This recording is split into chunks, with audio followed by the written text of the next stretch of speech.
yiga okutandika olunaku ne Katonda. Olwo nno ebisuubizo bye birabike gy'oli.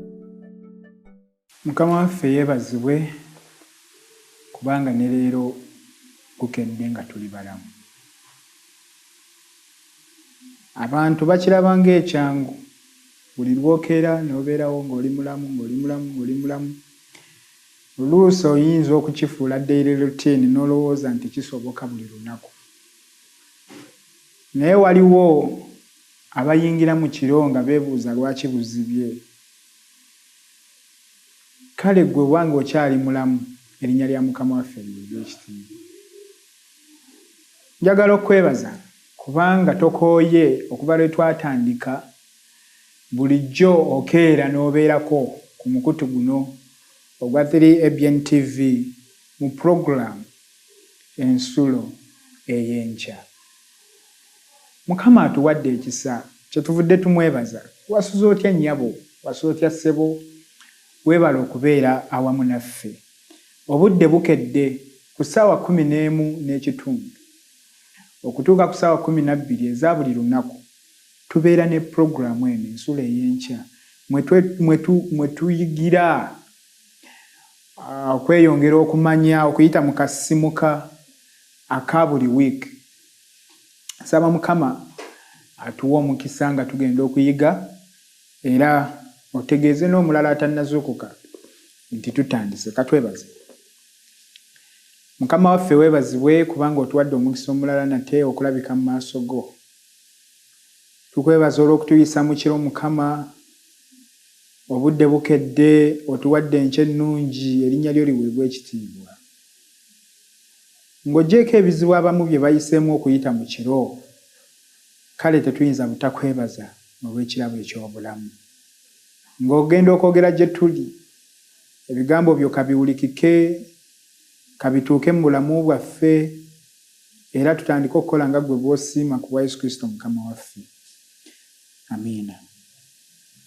Isaac Walugembe, omusumba w'amasomero ga Kefrema e Wakiso, era omuweereza w'enjiri ya Mukama waffe mu kkanisa eno ya SDA Church, yakubuuzaako. Tukwebaza olw'okuba ng'okyalina amaanyi mu kukkiriza. Erinnya lya Mukama waffe lyebazibwe. Ekyokuyiga ekya leero kiriko omutwe ogugamba essaawa ey'omusango gwe. Omutwe guno gulabika ng'ogulabula, weewaawo gulabula. Essaawa ey'omusango gwe, Nazzikuno ewaffe nga bw'okizuula nti waliwo omusango ogukuvunaanibwa, olina kwewombeeka sinakindi okukola n'ebyo bye batakutumye osobole okuwangula omuntu alina obuzibu oba akulinako ensonga. Ekyokulabirako, nina mukwano gwange lumu nga muzeeyi bw'aba atugambye tugende mu kukola emirimu, oluusi n'otakola olw'okubanga akapiira kanyumye oba nga waliwo ekyakubugudde ebirowoozo, n'omala okizuula nti essaawa yonna ogenda kugaba n'embooko. Twaddukanga ne tudda ewaka ne tukola obutaweera. Lumu waliwo muzeeyi awo ewaffe yali alina emiyembe nga gyengera nnyo, naye ng'ate ewaffe egy'ewaffe twagirya dda, twagisookamu dda ng'ate n'okuggwamu ginaatera okuggwamu. Emiyembe egimu bagiyitanga kibeere, endala nga gigoowa, kagoogwa. Kakati nga kagoogwa gwe tulina ewaffe ate ng'oli kibeere awooma. Kati lumu tulinnya mu miti gy'oyo omuzeeyi.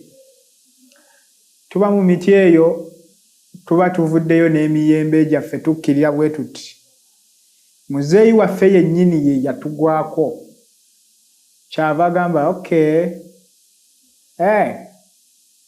ambasange.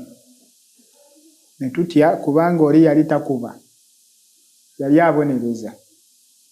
Kakati munnange bwe twatuuka eka ne tunoonya amagezi muzeeyi tumuwonye tutya kubanga omusango gwe tulina gwa kubba miyembe ate yatukutte yennyini. kye twakola ne tugenda ku ttale ne tutyaba enku buli omu olusekese lw'enku nga lunene bwe luti ne tuzireeta. Bulijjo twazitwalanga mu manju w'ekiyungu ne tuteeka eyo enku gye zaabeeranga, naye ku mulundi guno twazireeta nga nnyingi ensekese nnya ne tuziteekawo mu luggya we twawo mu luggya nga buli omu alaba. Ate ne tuzitega ku kkubo omuzeeyi lyayitiramu ng'ajja. Kaakati nga bw'atuuka awo yajjanga n'agamba bano, zino enkwani yazireese era ng'omanya Walugembe gundi ne gundi ne gundi. Kaakati ng'olwo tumuwadde ka antidote. Obusungu bw'abadde atulinako luli ye kwa yabadde azze okutwewerera nga atukuba empi olw'okubba. Agamba beebale. Naye wankubadde waliwo oluusi lwe yalemerangako agamba temungulirira nanku, naye oluusi obusungu bwakkakkananga. Kakati omuntu bw'alangirira nti musango kitegeeza ekintu ekinene ekiyinza okuleetera abantu abamu okubeera ku bunkenke, oluusi n'okufiirwa obulamu, kubanga omusango si kintu kyangu. Essaawa ey'omusango gwe olunyolo okujjukira aluvudde mu kitabo kyakubikulirwa Essula y'e14 olunyolo 7. Lwe njagala obikule mu Bayibuli yo weewaawo nga nange bwe nsoma mu eno tusobole okuba nga tugoberegana olw'okutegeera. Olw'omusanvu agamba n'ayogera n'eddoboozi ddene nti mutye Katonda mumuwe ekitiibwa kubanga ekiseera ky'omusango gwe kituuse. Mumusinze eyakola eggulu n'ensi n'ennyanja n'ensulo ez'amazzi. Olunyiriri luno luli mu kulabula ate luwooninga, kye kimu ndowooza. Mu ngeri endala lutubuusa nti ekiseera ky'omusango gwa Mukama waffe kituuse.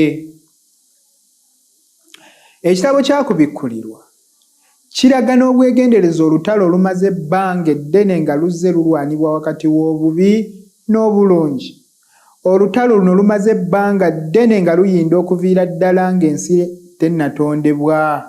Wakati mu kitabo kyakubikkulirwa we wali okuyita Katonda omuyinza w'ebintu byonna ng'ayita abaana be. Katonda atusongera ku ekyo Bayibuli kyeyita enjiri ey'emirembe n'emirembe, obubaka obw'ekisa obwagenderera okuwalula abantu okuyingira mu mutima gwa Katonda ogw'okwagala. Ekiseera ky'omusango gwe kituuse.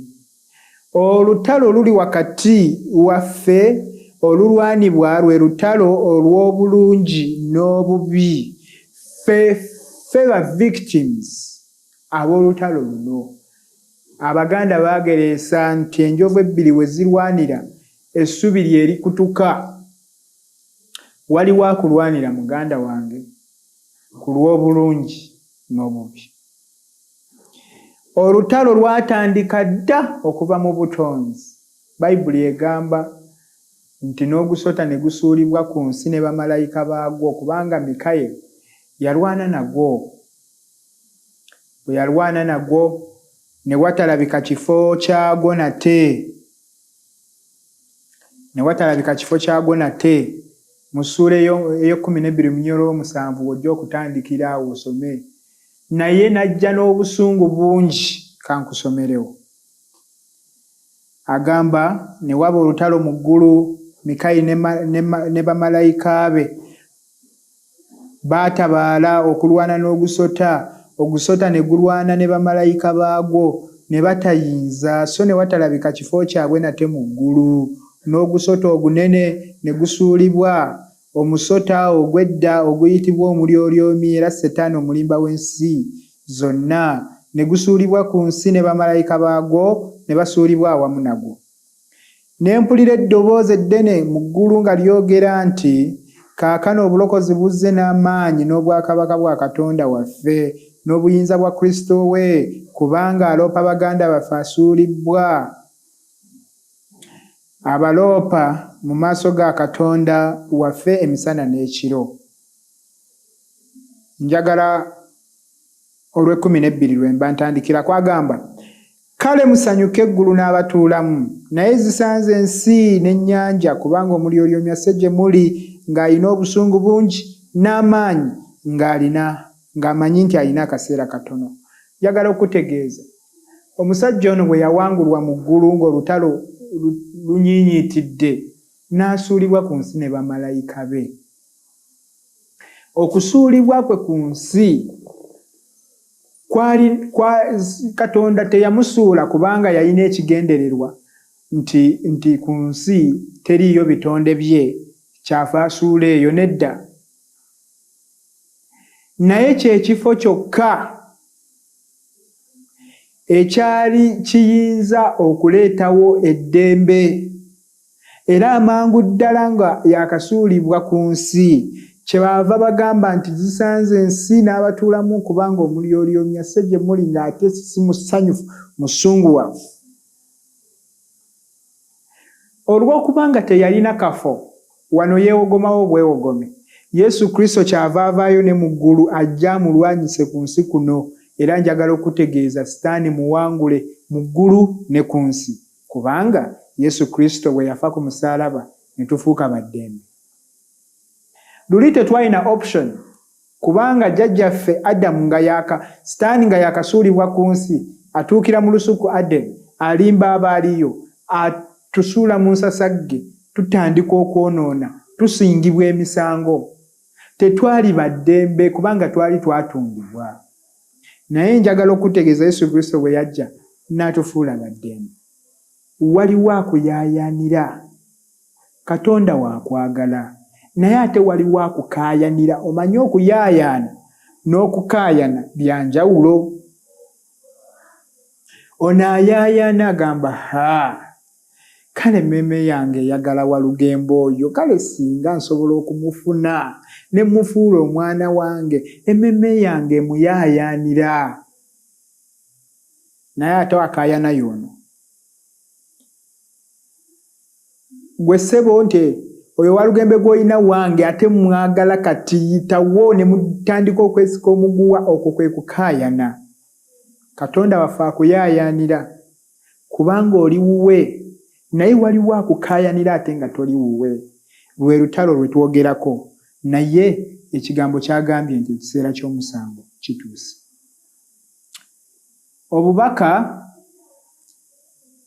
bumala ne butuuka ku kigendererwa kyabwo nga bwe kiragibwa mu bigambo ng'afundikira nti, awo we wali okugumiikiriza kw'abatukuvu abakwata ebiragiro bya Katonda n'okukkiriza kwa Yesu.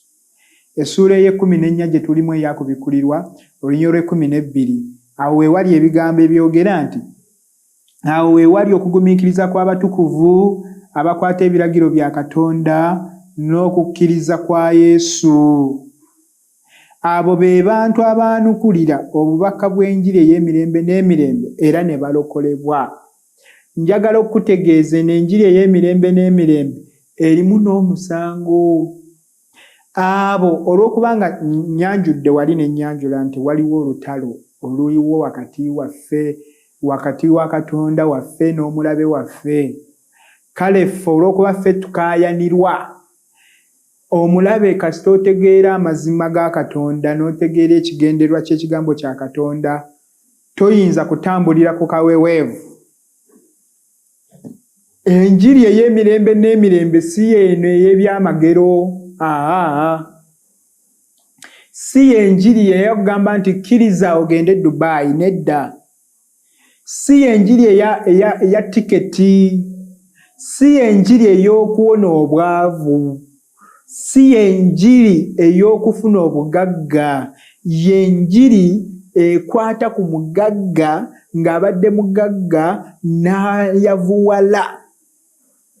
Yenjiri ebadde ekutte ku mukyala abadde n'amaka ge amatebenkevu nga baagalana ne bbaawe ne baawukana. Enjiri gye njogerako yenjiri etuukisa okugoba omwana ewaabwe gye bamuzaala ng'ate ye mwana yekka gwe balina ne bamuzaalukuka, kubanga njiri ey'emirembe n'emirembe. Eyo gye njogerako. Yenjiri ereeta okwawula omwana ku kitaawe. yenjiri eyeetaaga omuntu okuyimirirawo newankubadde ng'okusoomoozebwa kususse. Kyavudde agamba nti awo ewali okugumiikiriza kw'abatukuvu abakwata ebiragiro bya Katonda n'okukkiriza kwa Yesu. Njagala okutegeeza enjiri gye twogerako yakwesalirawo, yenjiri eyeetaaga buli muntu okuyimirira ku lulwe yekka. Bagamba nti ku bigambo bino eby'obulokozi, ku bigambo by'enjiri eno gye njogerako, buli ccupa erina kutuuza ntobo yaayo. Yenjiri ey'emirembe n'emirembe. Lwaki bijja bwe bityo? Ng'abadde ayagala omwana ayagalibwa ewaabwe bamugobye, kubanga waliwo akaayana, waliwo amaanyi agakuubagana. Sitaani ayagala akuŋŋaanye bangi banaazikirira nabo, naye ne Katonda waffe teyeebase era tatudde, akola butaweera okutuusa abaana be mu bwakabaka obw'omuggulu. Malayika ow'olubereberye n'alangira n'eddoboozi ddene nti mutye Katonda mumuwe ekitiibwa kubanga ekiseera ky'omusango gwe kituuse. Olunya olw'omusanvu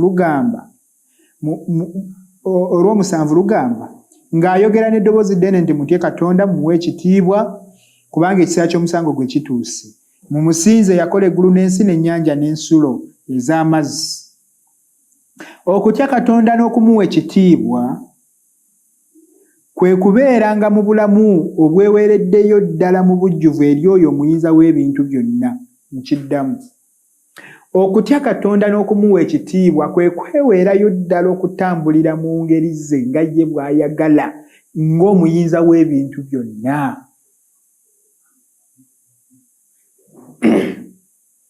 Katonda ky'ayogerako kye kino, si kumutya nga bwe tutya abayeekera, si kumutya nga bw'otya kitaawo akutta embooko. Katonda gwe tusinza wa kwagala, Katonda gwe tusinza wa kisa. Ky'ayogerako kye kino, okumuwa ekitiibwa kwe kumutya. Si kumutya kumulaba nga mulabewo, naye okumuwa ekitiibwa n'okutandika okukola nga ye bw'ayagala, ekyo ky'ayogerako. Okutegeera nti olulyo lw'omwana w'omuntu kaakano luli mu kiseera ekifaananako ng'eky'olunaku olw'okutangirira, kye twandigambye okutegeera obukulu bw'ekiseera. Olunaku olw'Abaebbulaniya olw'okutangirira, abayivu balwogerako ng'ekiseera eky'akatuubagiro n'okwatula n'okwenenya. Katonda asuubira abantu be leero okubanga bategeera obubi obwabaleetebwa nawonkeera w'ekibi, nga banoonya okwetukuza n'okusonyiyibwa ko n'okujjuzibwa amaanyi ag'Omwoyo Omutukuvu, nga bakuumire mu kwewaayo eri ebyo Katonda by'ayagala. Ekigendererwa ky'ebigambo bino, kasita owulira ng'omusango gulangiriddwa ku ggwe, Katonda bw'agamba nti ekiseera ky'omusango gwe kituuse, si lwakuba nti ayagala kututiisatiisa, naye ky'ayagala kye kino, tuwulire eddoboozi lye ng'agamba mudde eri Katonda mumuwe ekitiibwa kubanga ekiseera ky'omusango gwe kituuse. Ekyo kituyamba okukankana, si mu kutya, naye okukankana olw'entiisa eyinza okuva mu musango. Agamba tuwulire nga tunakuwadde. Omuntu n'agamba okoze ensobi nti ye omenye akakomera kano, naye yakasimba wajjira wano, oyinza kumugamba ki? Ono akugambye takugambye nti waliwo punishment, naye ono atuuse nannyini kakomera akusanze nga wakamenye, ojja mugamba ki? Kale ky'owulira muli, n'owulira ng'oli sorry, ng'owulira muli ogamba kale singa mugwako ne mwetondera tayinza kunsonyiwa. Musajja mukambwe nnyo ky'ogamba tayinza kunsonyiwa. Ekyo ky'owulira Katonda waffe ky'ayagala tutegeere ng'ekiseera ky'omusango gwe tekinnatuuka. Ate Katonda waffe ye ebintu yabigonzaamu. si wa kusooka kulinda luli lwalijja asala omusango olyoka omwetondere. Nedda, bw'owulira ng'omusango gukukutte, ng'owulira emirembe gikubuze, kubanga omusango gwa Katonda gujja, oba oyagala oba toyagala, ate ekiseera kisembedde. Fukamira omutegeeze, Mukama, ndi munafu mu kino, naye nsaba onsaasire. Ekyo Katonda waffe agenda kukikola, kubanga yasuubiza nti bwe munaasabanga mu linnya lyange, nange naayima mu ggulu ne mpulira okwegayirira kwammwe.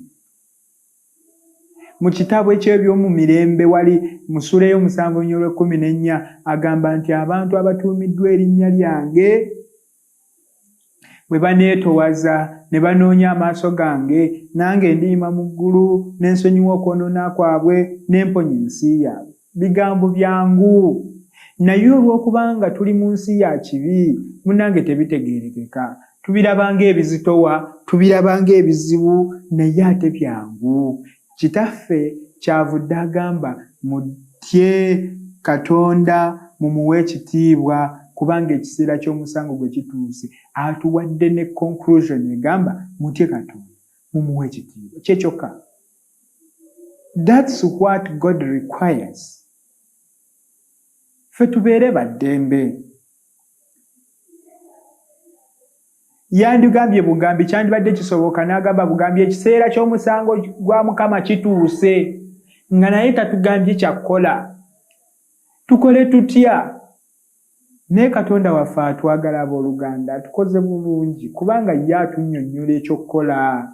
Bwe n'ogaana bugaanyi, agambye mutye Katonda, mumuwe ekitiibwa, mumusinze oyo yakola eggulu n'ensi, olyoke osobole okuyimirirawo ng'olina embavu ku lunaku luli lwalisalirako omusango. Tewali kiseera kya kwonoona, go ge mazima. Okudda kwa Yesu kusembedde. Olugero lw'abawala 10 lutujjukiza nti tetukoma mu kwagala kujjuza ttabaaza zaffe n'amafuta ag'Omwoyo Omutukuvu kyokka, naye era tetuteekwa na kwebaka, nga tulina okutunula era n'okulindirira. Tuli mu kiseera eky'okusala omusango. Yesu akomawo mangu, ebibi byaffe birina okusonyiyibwa, obulamu bulina okulaga ekifaananyi eky'okutya Katonda. Ebiro bino bikulu. Abawala bano baalina amafuta, naye ekyabaweebuukako kwali kwebaka. Tetwetaaga kwebaka, kubanga singa bano Bayibuli beeyita abasiru 5, singa baali tebabongoose bandirabye nga amafuta gaabwe gakendeera, oba olyawo ne badduka nga bukyali ne bafuna amafuta. Naye olw'otulo, obudde tebukyaliwo muganda wange. Oyinza okuba nga tomanyi kyakukola, naye nsaba Mukama akusaasire, buli kigambo ekijja gy'oli kibeeremu okulabula kwe, otegeere ekyokukola. Obudde buweddeyo, Mukama waffe Yesu Kristo akomawo, ekiseera ky'omusango gwe kituuse. Buli omu kimugwanira okulabikira awali entebe ya Katonda walisalira omusango. N'olwekyo nsaba okutegeeza nti essaawa y'omusango gwetuuse. Abaganda tugamba nti ekijja omanyi kinyaga bitono. Singa omuntu omanya nga waliwo anaakubba, osula n'ennyondo mu ngalo ate n'okuuma ku luggi. Naye olw'okubanga tuba tetumanyi, kyebava batusanga ne batukuba emiggo ne battika byonna bye balina bye baagala ne batwala. Kale nno Katonda, ebya Katonda si byakuzinduukiriza, tatuguddweko bugwi wabula atulabudde. N'olwekyo ng'ekiseera ky'omusango gwe tekinnaba kutuuka, ffe okusalirwa omusango ogw'okufa emirembe n'emirembe, tuweereddwa amagezi okumusinza, okumuwa ekitiibwa, kubanga ye Katonda waffe. Nsaba Mukama atuwe omukisa okuyita mu bigambo ebyo, ku bwa Yesu Kristo Mukama waffe. Katwebaze. Kitaffe weebazibwe, kubanga obadde naffe okuva lwe twatandise. Mu budde nga bukedde, twetaaga omukono gwo ogw'ekisa. Weebale kutwagala, kubanga otulabudde nti ekiseera ky'omusango gwe kituuse era kisembedde. Okudda kw'omwana we Yesu Kristo nako kutuuse. Teri agenda kuyimirirawo n'awangula nga teyeekwese mu mwana we Yesu Kristo, nga takusinza mu mwoyo ne mu mazima. kyovudde otuwa akakwakkulizo nti ayagala okusinza, ayagala okuyita mu musango guno nga muwanguzi atuuke mu bulamu obutaggwaawo, kimugwanira okutya Katonda, okumusinza n'okumuwa ekitiibwa. Tusaasire Mukama, tuyige okukusinza, tuyige okukutya, tuyige okukuwa ekitiibwa mu ngeri zonna, tusikire obulamu obutaggwaawo ng'okomyewo. Toyanziza Katonda waffe kubanga olidde okusaba kwaffe. Omukisa gwa Kitaffe n'Omwana Omwoyo Mutukuvu gubeere naffe nga tufuluma okubaako bye tukola olwaleero. Emikisa gyo gibeere naffe kubanga tusabye n'okwebaza okuyita mu Yesu Kristo Mukama waffe. Amiina. Yiga okutandika olunaku ne Katonda. Olwo nno ebisuubizo bye birabike gy'oli.